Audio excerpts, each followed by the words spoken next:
ផ្នែកកំណត់មួយដែលខ្ញុំគិតថាមានសារៈសំខាន់សម្រាប់បងប្អូនដែលត្រៀមប្រឡងបាក់ឌុបនាពេលខាងមុខនេះដោយ like វីដេអូមុនគឺខ្ញុំនិយាយអំពីវិធីសាស្ត្រធ្វើម៉េចដើម្បីឲ្យយើងរៀនអានបន្ទុកខ្ពស់ក៏ដូចជានិទ្ទេសមួយដែលល្អខុសអីពីវីដេអូនេះខ្ញុំនឹងនិយាយអំពីថាតើយើងធ្វើម៉េចដើម្បីឲ្យប្រឡងជាប់ហើយកុំឲ្យមានអារម្មណ៍ថាភ័យទាំងដែលយើងអត់បានធ្វើអីសោះពីមួយថ្ងៃទៅមួយថ្ងៃហើយផ្នែកកំណត់មួយនោះដែលខ្ញុំនឹងលើកឡើងមកនិយាយហ្នឹងគឺខ្ញុំអនុវត្តជាក់ស្ដែងមកនៅក្នុងការខ្ញុំរៀនថ្នាក់ទី12ហើយផ្នែកកំណត់នោះគឺបានជួយខ្ញុំឲ្យដល់ថ្ងៃប្រឡងបាក់ឌុបទាំងដែលពេលដែលខ្ញុំកំពុងតែត្រៀមប្រឡងហ្នឹងគឺខ្ញុំមានអារម្មណ៍ថាភ័យហើយខ្ញុំអត់សូវស្នុកក្នុងចិត្តទេប៉ុន្តែដោយសារតែខ្ញុំអនុវត្តនៅផ្នែកកំណត់មួយហ្នឹងគឺធ្វើឲ្យខ្ញុំធ្វើលំហាត់ក៏ដូចជាមើលមេរៀនអីរាល់ថ្ងៃអញ្ចឹងផ្នែកកំណត់មួយនោះគឺការផ្លាស់ប្ដូរជារៀងរាល់ថ្ងៃទោះបីជា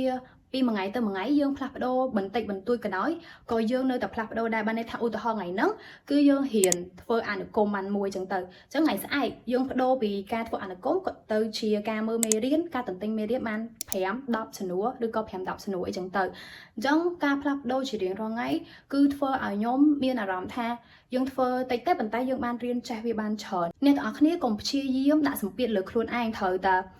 យើងផ្លាស់ប្ដូរបន្តិចម្ដងម៉ែប៉ុន្តែជាលទ្ធផលយើងបានលទ្ធផលមួយដែលល្អហើយយើងចេះប្រកបទៀតហើយមួយទៀតកុំព្យាយាមយកខ្លួនឯងយកទៅប្រៀបធៀបជាមួយនឹងអ្នកដទៃ